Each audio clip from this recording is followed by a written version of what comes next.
So, you've decided to do a destination wedding. Are you sure? Hello, I'm Virginia, and I'm planning a destination wedding, currently set for Vietnam. I am not the bride. Okay? I'm not the bride, but I am the wedding planner, except for the fact that I'm not a wedding planner. So, I am the sister of the bride, and it's one of those weird things where I'm just gonna try and do this and kind of feel it out, but it's one of those things that you do once, so I just kind of have to learn as I go. It's also one of those things where there aren't technically any rules, but here are my tips so far. My first tip is YouTube. Yeah, YouTube is going to be your best friend in just getting started and just sort of getting ideas going in your head in terms of planning any wedding, not just a destination wedding. But scour through all of the videos that say destination wedding because, yeah, people have been through a lot and they can keep you from falling in certain pit holes. Pit holes? The biggest thing that pretty much everyone's going to bring up, and I will bring that up as well, is should you do it? Should you have a destination wedding? So there are certain things to think of, like the fact that it's expensive. Many people will say how expensive a destination wedding is, and depending on where you pick, that definitely could be true. However, I will say that it can be the same price, just better. So a lot of people will spend 10 or 20,000 on trying to secure a location in the United States, and that's fine. However, you might just be getting kind of a warehouse or restaurant that's basic that you could see anywhere. And yeah, it's still going to cost you that amount. Whereas if you go to a cheaper country like Vietnam, even though the cost may still be 10 or 20,000, you're getting a luxury resort and a great destination. Also, another big thing to think about is something that is specific to every single family, and that is the types of relatives you have. Not just relatives who are willing or not willing to travel, because there are some of those. They may not be able to or want to get a visa to another country. So that's something that you have to keep in mind. But a big thing, and I'd say the more particular thing, is just relatives that are older who would really love to be at your wedding, but simply can't because they don't travel well. We have some aunts who are 90. Yeah, they're 90. And so traveling is sort of not an option for them. And that was definitely something that had to be taken into account. It's really going to be up to you in terms of what you decide. So just think those things through before you decide on a destination wedding. Another thing to take into account is how far out you want to get married. So if you're wanting to get married soon, like in the next 6 months, I would not recommend a destination wedding. It's just hard. In fact, any destination, even if it's sort of in the States but isn't where most people live, could be a little bit difficult. Some people really like to book their plane tickets months and months in advance.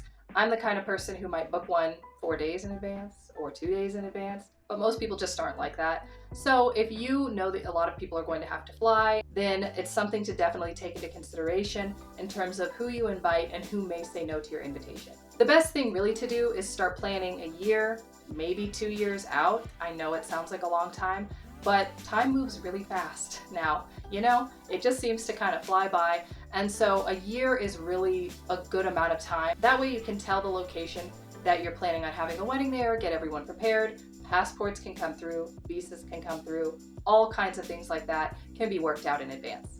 So the things that you need to start deciding on up front are not necessarily the things most brides want to think about. They want to think about their colors and their dress, and that's all good and great. However, that's not what you need to be thinking about. You can decide on those and you will find the right dress and the right colors. But what you really do need to do is pick a location. If it's a destination wedding and you don't know where you're getting married, yeah, that's a problem. So narrow it down to a country for one, and probably one that people can travel in and out of in a reasonable, fashion without it being too complicated. And then also picking a date range is something that I would also recommend, because the second you approach any venue, they're going to want to know when the wedding is. And you don't have to say a specific date. It would probably be better if you didn't say a specific date. But if you can give them a range of like within this month or something like that, that will really help them with their calendar. So once you've narrowed it down to a country, you're obviously going to want to narrow it down to some cities. It's not a bad idea to have a couple of cities as, what you're going for. That way, if you don't find a resort with everything you want in one city, you can maybe move over to the next one, though that will depend on which country you're looking at. So this is when you're going to start shopping resorts. I would say a resort is the best way to go because they tend to have a sort of package deal, whereas if you're just sort of picking vendors here and there and you've got to all coordinate them to one place and one time, that's going to be a lot harder. So I would definitely recommend looking around and seeing what resorts have to offer. Look through the photos. Obviously, it would be great if you could go there first, but I know that's not an option for everyone. But try and go with resorts and groups that you can trust and maybe have a bigger name or are just more stable companies in general, things like that. See what types of rooms they have. That's just as important, obviously, as the venue, because people are going to be staying there and you want them to feel comfortable. A lot of people who want a destination wedding want it to feel like a vacation, and so obviously rooms are just as important as the venue you're actually going to be getting married in. Another huge thing to decide is, what are you paying for? Okay, so obviously you're going to be paying for the venue and all of that and the wedding dinner. However, are you going to be paying for people's plane tickets to the location? Or are you going to be paying for some people's plane tickets to the location? Maybe you would pay for the wedding party's plane tickets, but not everyone's plane tickets. You should also decide if you're going to be paying for their dinner other nights or their breakfast. A lot of resorts have a full board option. Sometimes it goes under different names, but like full board, half board is usually what they call it. And it's when they provide breakfast, lunch, and dinner. And it's kind of a set rate and you can put it on each guest. That way they don't have to worry about food while they're at this specific location. If you choose a more remote resort, I would definitely recommend looking into this because people won't actually be able to get food at any other places, and resort food can be kind of expensive.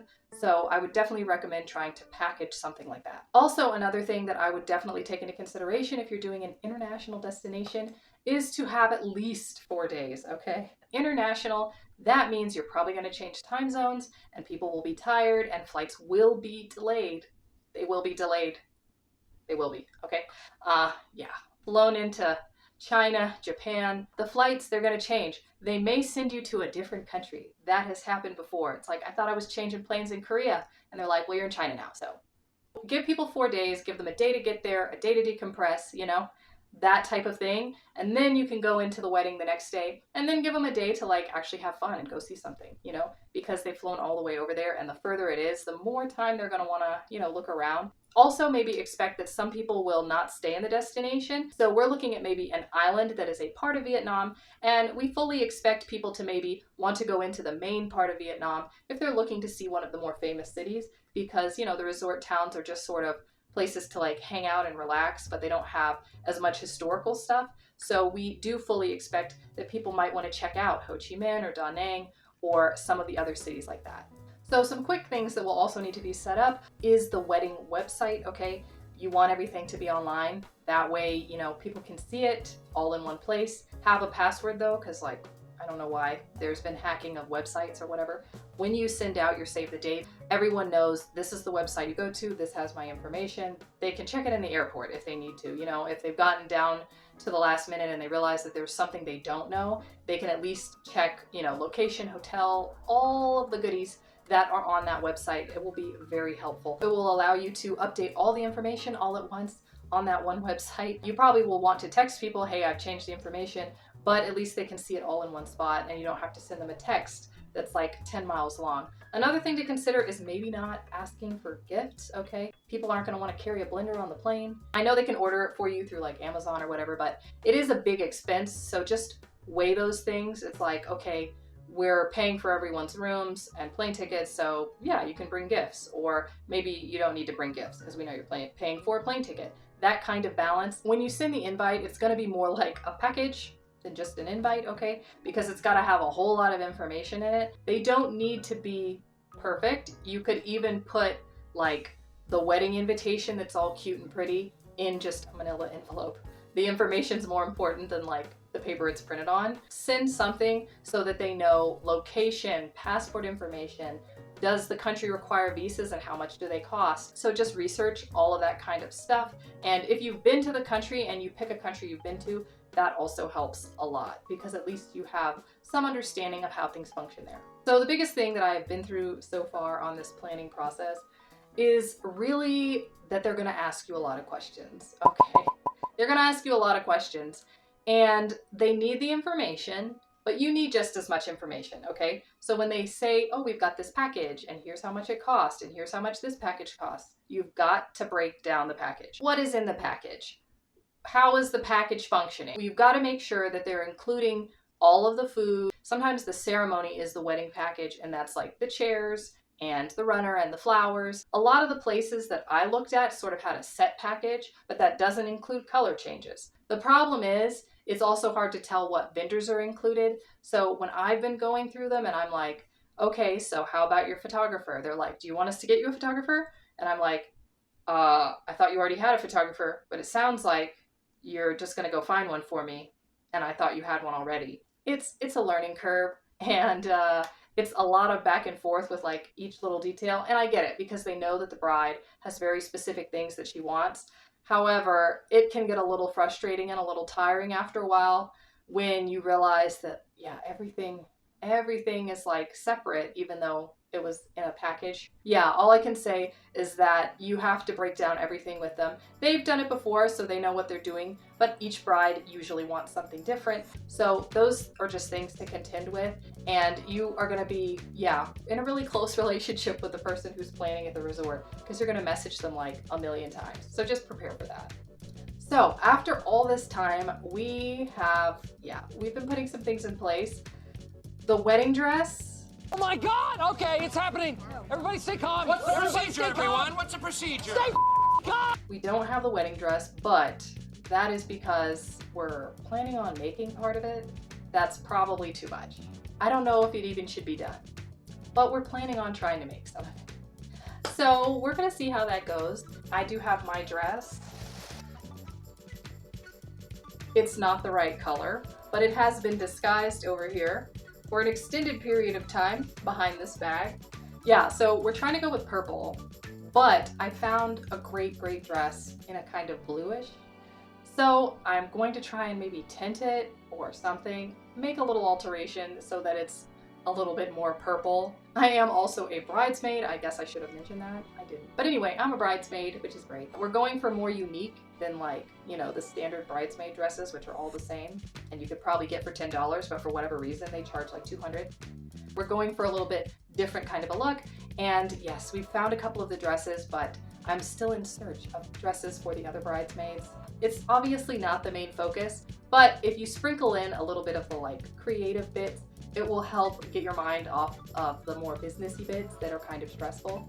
So yeah, and also always if you need help or you need a planner, make sure to reach out to one. I think that you can find someone who maybe can be more of an intermediary than someone who's like an official planner if you can't afford an official planner, because it's definitely a budget restricting kind of a thing. But definitely ask for help if you need it. I'm going to try and give more tips as I work through this, but you know, it's a ways out for us, and yeah, we're just working through it slowly, so I will give you updates on how it's going. But yeah, so wish me luck. Thanks so much for watching, and I'll see you soon.